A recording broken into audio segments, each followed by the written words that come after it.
Hello mga kabeshi, so for today's video, ayan, nagluto tayo ng Italian Fiori, so yung flower ng zucchini. So tara magmukbang at kainin na natin. So try na natin, first bite.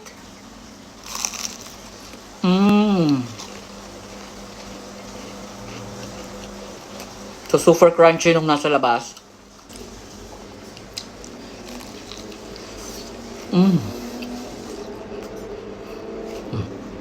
Yung mozzarella.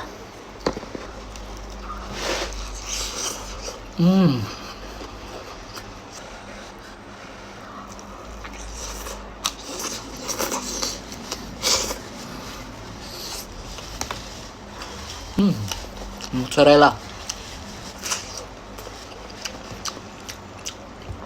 So lasang-lasa mo yung mozzarella cheese at saka yung tuna.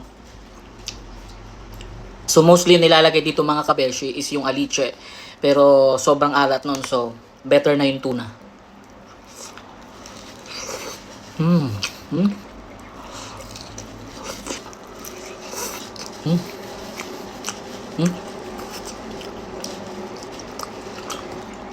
Yung tuna.